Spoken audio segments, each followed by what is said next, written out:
we get hit by this next wave of people not crossing the border, and it's extremely challenging right now.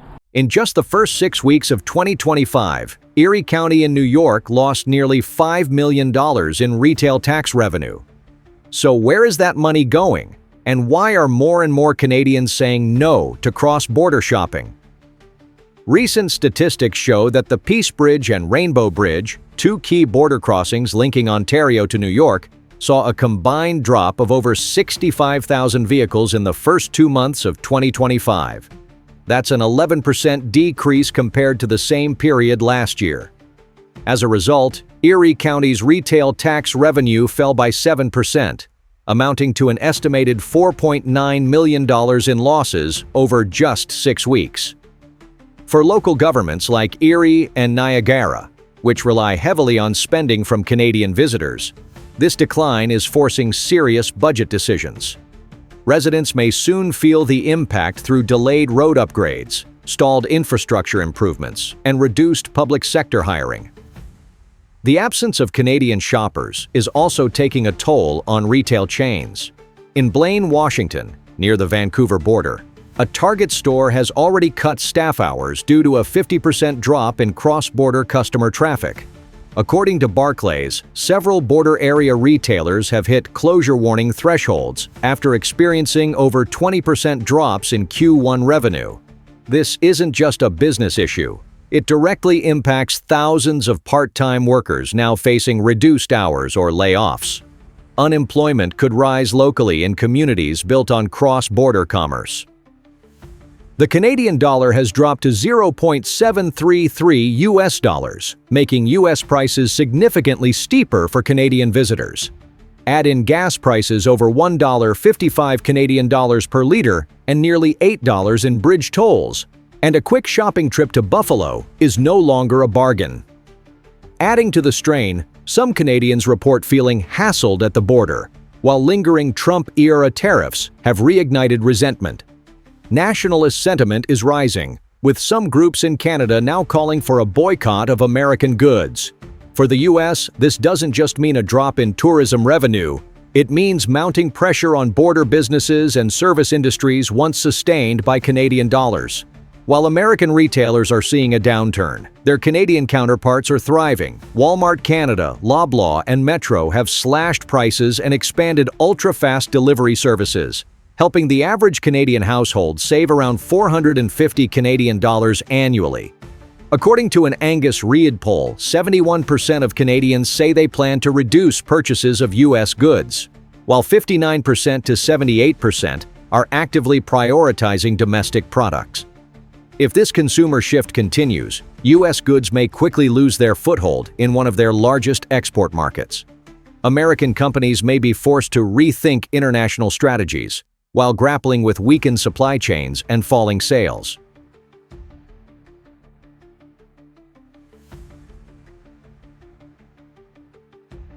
The US wants Japan to raise interest rates and strengthen the yen, but Tokyo refuses.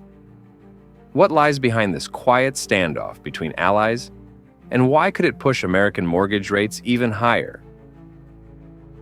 In its June 2025 report, the US Treasury urged Japan to raise interest rates and support a stronger yen to help balance bilateral trade. A weaker yen, the US argues, makes Japanese exports more competitive and deepens America's trade deficit. Tokyo, however, made its position clear. Domestic policy, not international pressure, will drive monetary decisions. The Bank of Japan stated it will base rate changes on Japan's internal economic conditions, citing a fragile recovery and deep concerns over public debt. Despite inflation exceeding its 2% target, the BOJ is holding its benchmark interest rate at just 0.5%, with no current plans to raise it. And with public debt at 234% of GDP, the highest among developed economies, officials are understandably hesitant to increase borrowing costs. Complicating matters further, Japan has signaled it may reduce its purchases of US Treasury bonds. If that happens, borrowing costs in the US could rise, with real, tangible consequences. Home and auto loan rates would climb, making big-ticket purchases less affordable.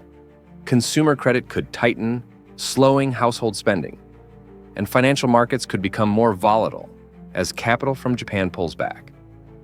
While the U.S. pushes for yen appreciation and higher Japanese rates to cut its trade imbalance, Japan remains firmly committed to monetary sovereignty. And as policymakers debate at the highest levels, the downstream effects on interest rates, credit, and economic stability are likely to hit everyday Americans first. A scheduled $22 billion auction of 30-year U.S. Treasury bonds was delayed due to tepid demand, especially from foreign investors like Japan. Yields on 30-year Treasuries have climbed to 5.12%, their highest since 2011, a clear signal of growing investor unease over U.S. fiscal deficits and mounting national debt. Higher yields mean lower bond prices, and investors are now demanding bigger returns to hold long-term U.S. debt. Analysts see this as a red flag, long-term caution driven by fears of an expanding debt load and a potential loss of investor confidence. Japan's recent reduction in long-term U.S. bond purchases is only adding fuel to the fire, pushing yields even higher. Why does this matter? Rising yields ripple through the whole economy, borrowing becomes more expensive, consumers pull back on home and vehicle purchases, retail sales weaken, and businesses tighten credit, slow hiring, or delay investments. The U.S. bond market is now facing its sharpest disruption in over a decade. With Japan pulling back and fiscal concerns mounting, American households may soon feel the sting. Higher loan costs, slower economic momentum, and less room to maneuver. Between April and May 2025, Toyota racked up an estimated 180 billion yen, about $1.3 billion, in losses due to the new 25% U.S. import tariff on Japanese-made vehicles. The company has since revised its full-year profit forecast down by 21%, from 4.8 trillion yen to 3.8 trillion yen, a $7 billion drop. The tariff, imposed in April, is hitting all major Japanese automakers, including Nissan and Honda. In response, production is being shifted to factories in Mexico, Thailand, and Southeast Asia to bypass U.S. tariffs and keep supply lines intact. For American consumers, especially seniors and fixed-income households who rely on personal vehicles, the effect is clear. Cars from Japan will cost more. Higher vehicle prices mean higher transportation costs, especially in suburban and rural areas with limited public transit. In just 2 months, Toyota's tariff shock has already cost $1.3 billion. Japan's strategy, relocating supply chains, might protect exports. But for U.S. buyers, the result will likely be higher sticker prices and increased costs of vehicle ownership. Amid rising trade tensions, Japan is accelerating its push to expand the Comprehensive and Progressive Agreement for Trans-Pacific Partnership, the CPTPP. Tokyo has proposed admitting both China and Taiwan into the pact, signaling a strategic shift toward deeper integration with Asia.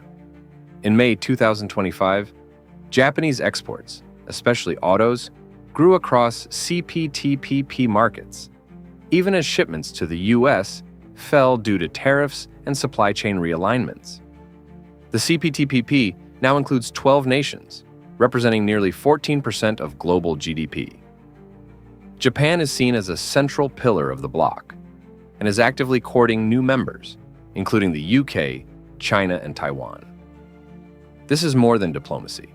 It's a clear realignment, reducing dependence on U.S. trade and strengthening ties with a broader set of regional partners. As critical supply chains shift toward the CPTPP, Japanese and Asian-made goods may still reach U.S. consumers through trade with CPTPP allies. That could undercut direct U.S. exports and reduce demand for American-made products. The ripple effect? Warehouses and factories across the U.S. could see orders shrink or production scaled back. By championing the CPTPP, Japan is signaling a long-term move to diversify its trade architecture, just as the U.S. doubles down on tariffs and tighter rules.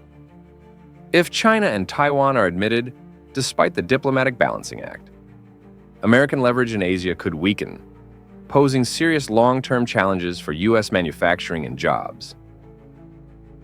As the post-pandemic global economy enters a new phase, U.S.-Japan economic ties are being tested on multiple fronts. From interest rate disagreements and bond market shifts to automotive tariffs and trade realignments, both nations are adjusting their strategies in response to domestic pressures and changing global dynamics. The path forward will require careful calibration.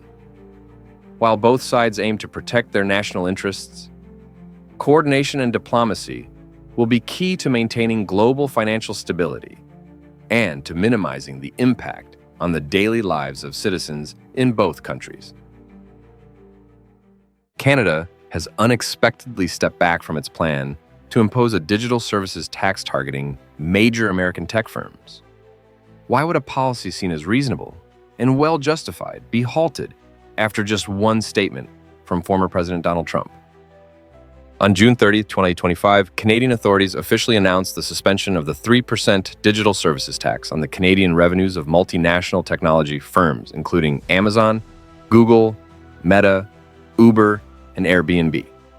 Originally scheduled to take effect retroactively from 2022, the tax was projected to generate between $2 to $3 billion in total revenue for the Canadian government.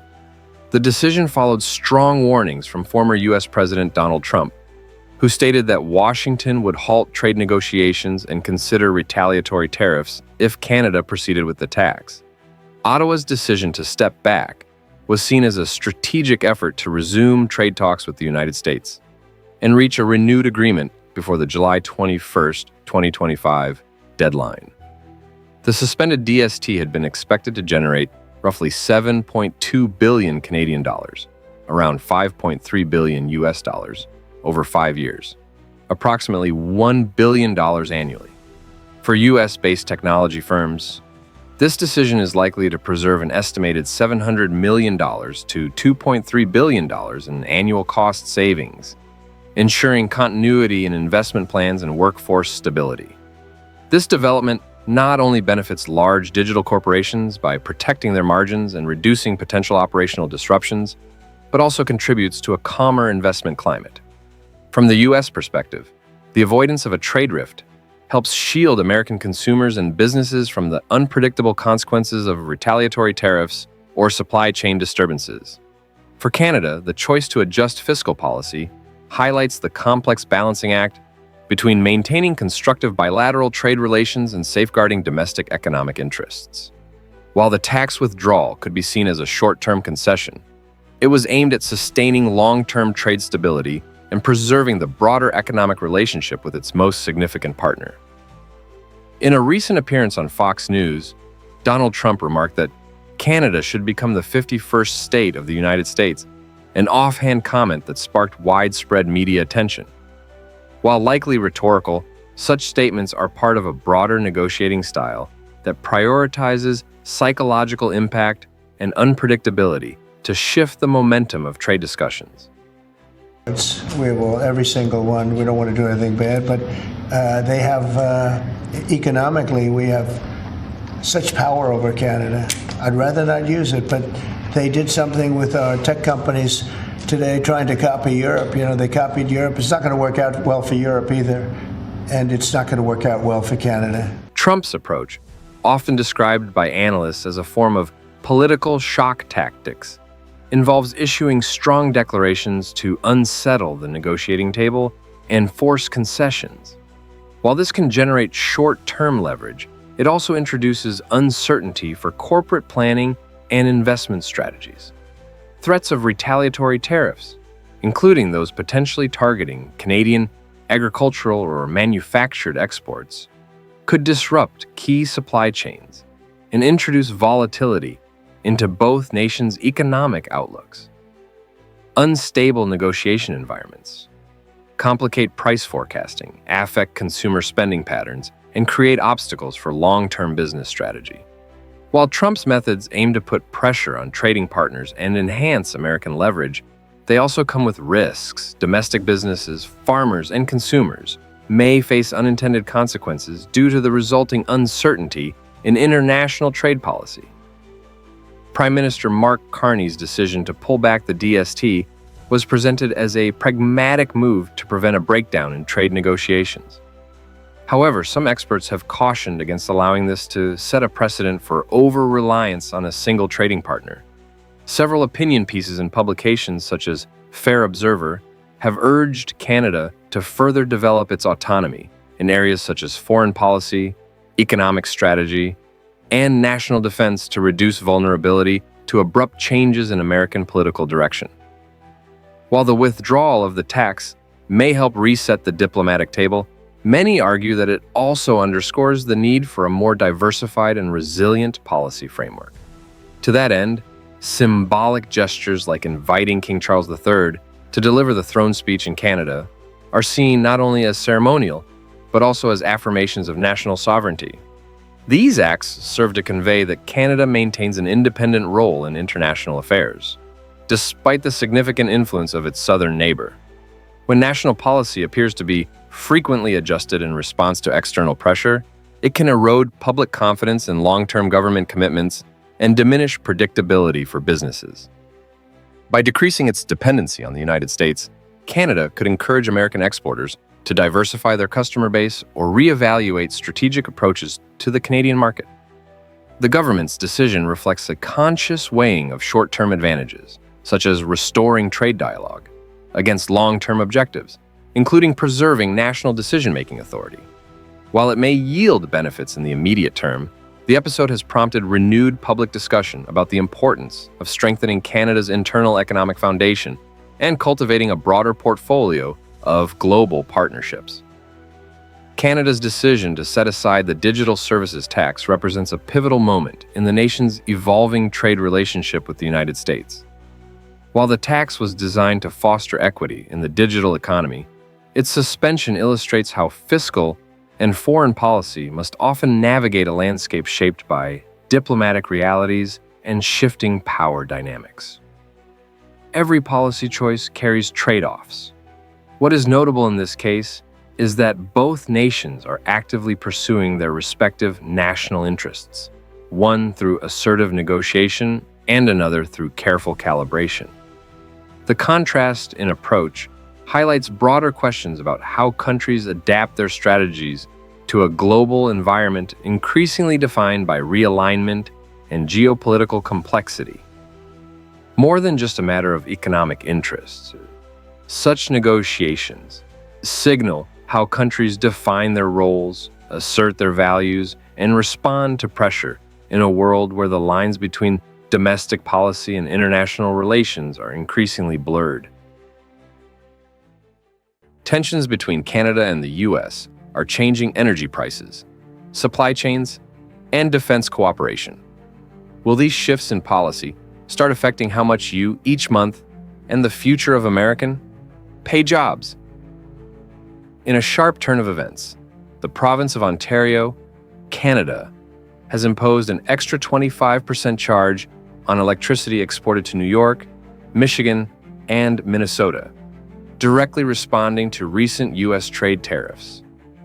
According to the Globe and Mail, this fee equals around $10 per megawatt hour, piling up an estimated $300,000 to $400,000 Canadian dollars per day in new costs. For the 1.5 million American households and businesses relying on Canadian electricity, this translates into about $69 added to their monthly bills. Residents and small businesses across the Midwest are already feeling the squeeze, with local power authorities warning of rate increases this summer. For many, this unexpected rise comes at a time when household budgets are already stretched by inflation and rising costs. The abrupt change has also forced state governments in New York, Michigan, and Minnesota to enter direct talks with Canadian officials. Since federal-level negotiations in Washington have yet to yield any relief, if U.S.-Canada trade disputes continue, Midwest states could see further price hikes and possible disruptions in their energy supply. Experts warn that local energy providers may need to seek alternative, more expensive sources, with families and small businesses likely bearing the brunt of these changes. Without a quick diplomatic solution, power interruptions and volatility could persist through the year. Analysts also warn that ripple effects may reach food production and essential public services, which depend on stable energy costs to operate. Volkswagen has confirmed an unprecedented investment of 20 billion Canadian dollars, roughly 14.8 billion US dollars, to construct a major electric vehicle battery gigafactory in St. Thomas, Ontario. The project, highlighted by CBC News, positions Canada as a leading player in the North American EV industry. But notably, not a single US plant was included in this multi-billion-dollar plan. The Ontario government has lauded this as a game changer for Canadian manufacturing, projecting the facility will generate thousands of local jobs and attract a web of suppliers and startups. U.S. industry groups have voiced disappointment, noting that federal incentives and trade policy may be failing to keep top-tier investments on American soil. U.S. automakers, particularly in the Midwest, are now facing a growing shortage of essential EV parts like batteries and cells. This supply gap has contributed to an 18% drop in manufacturing output across the region and led to furloughs and job cuts in key auto towns such as Detroit and Toledo. For many families, the uncertainty around job security and economic stability is becoming a daily concern. U.S. auto plants risk falling further behind global competitors. With the U.S. increasingly left out of the North American EV supply chain, domestic carmakers may struggle to meet both production and environmental targets. Experts predict that unless new incentives or partnerships emerge, thousands more jobs could be at risk, and American-made EVs may become less competitive on the world stage. Unless government policies change to attract similar investments, the U.S. may lose its edge in advanced automotive technologies, impacting both national economic growth and progress toward climate goals. Analysts urge increased coordination between federal and state governments to reclaim lost ground. Canada is reevaluating its $19 billion US deal to purchase 88 F-35 fighter jets, a contract long considered a boost for the U.S. defense industry. Reports from Reuters show that Ottawa is now considering alternative aircraft, such as France's Rafale or Sweden's Gripen, amid a new wave of defense and technology agreements signed with the European Union. The Canadian government states that its goal is to enhance independence and flexibility in defense procurement, reflecting broader strategic shifts. At the same time, European leaders have welcomed Canada's interest, promising enhanced technology transfers and industrial cooperation. This potential shift has sparked concern among defense workers and contractors, particularly in states like Texas and Missouri, where F-35 components are made. The loss of such a major order could lead to significant job reductions and threatens America's leadership role within NATO. A divided defense market also risks undermining military cohesion among Western allies, raising questions about shared security in an uncertain world. If Canada ultimately cancels or reduces its F-35 order, the U.S. defense sector may see shrinking revenues and layoffs. Military analysts predict more allied nations could seek defense independence, making it harder for the U.S. to coordinate security priorities abroad. The Canada Pension Plan Investment Board, one of the world's largest pension funds, is scaling back investments in the United States, signaling a move toward European and Asian markets instead.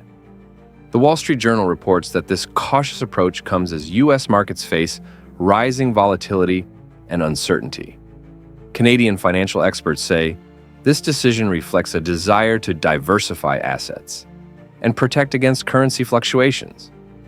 The trend is supported by new data showing an uptick in cross-Atlantic investment deals and growing interest from Canadian funds in emerging Asian infrastructure projects. As trusted partners like Canada reduce their U.S. exposure, the dollar's long-held status as the world's reserve currency could erode. For Americans, this shift means potential challenges in keeping energy and supply chains running smoothly, particularly in border states. Without strong federal solutions, local communities may need to find their own ways to adapt and secure essential goods and services. If these investment trends persist, the U.S. could face increased borrowing costs and a more competitive global market for essential resources. Economists suggest Americans should prepare for a world where economic resilience and local problem-solving are more important than ever. Analysts warn that the recent moves by Canada signal deeper shifts in trade, energy, and security that could reshape American lives in the months ahead. In the face of these forecasts, it may be time for American citizens to stay informed, advocate for stronger local policies, and rethink how we secure our future. Canada has quietly passed 7 new laws with major economic implications, including a 72-hour retaliatory tariff trigger mechanism. How might Washington respond? And what challenges lie ahead for the United States? Within just 6 weeks, the Canadian Parliament has approved 7 new laws covering a wide range of areas, from digital platform taxes and food import bans to electricity export controls and travel advisories that directly affect U.S.-Canada trade. Each law has formal legal standing and goes beyond diplomatic signaling. Most notably, a provision allows Canada to impose retaliatory tariffs within 72 hours, meaning U.S. goods could face immediate trade countermeasures that impact the cross-border supply chain. These moves could place considerable pressure on U.S. companies, from tech giants to small farms, triggering the need for export strategy revisions and new risk mitigation plans. Residents in border states, such as Michigan and New York, may soon see higher prices for goods and a sharp drop in tourism activity. Several U.S. states that rely on trade and tourism with Canada are already seeing tangible economic effects. Florida, for example, reported a 35% drop in Canadian tourists in May 2025, a major setback for cities like Orlando, where Canadian spending plays a large role in hospitality and entertainment. In addition, citrus and agricultural exports from Florida are now facing tighter inspections and increased rejections at Canadian customs. In Michigan, cross-border traffic has declined by 11 to 18%, particularly for private vehicles. This is hitting local towns that depend on daily trade, travel, and light freight transport. In Texas, the fallout is even more visible. The state has lost tens of millions of dollars in energy contracts. While exports of beef, citrus, and cotton have been delayed or halted under new Canadian trade standards, tourism from Canada to Texas is also down by more than 35%, significantly affecting restaurants, hotels, and sports-related services. For residents in these states, this translates into reduced household income, rising local prices, and increased pressure on employment in service sectors. Farmers and small exporters face difficulty accessing alternative markets, especially with rising inventories and limited time to redirect perishable goods. In the past 6 months, Canada's new legal and trade measures have cost the U.S. economy more than $12 billion in affected states. These losses stem not only from reduced exports, but also from disrupted supply chains, lower freight volumes, and declining service revenues. One particularly notable figure: cross-border commercial truck traffic has dropped by 37%, disrupting goods distribution, raising logistics costs, and causing canceled shipments. Meanwhile, thousands of tons of agricultural goods including meat, soybeans, and corn, in states like Iowa, have been rejected or left in storage after failing to meet Canada's revised import criteria. For businesses, this means rising storage costs, missed sales, and limited growth. For consumers, especially in food-related sectors, prices may climb as oversupplied domestic goods struggle to reach global markets. Meanwhile, workers in agriculture, food processing, and logistics face reduced hours or temporary layoffs.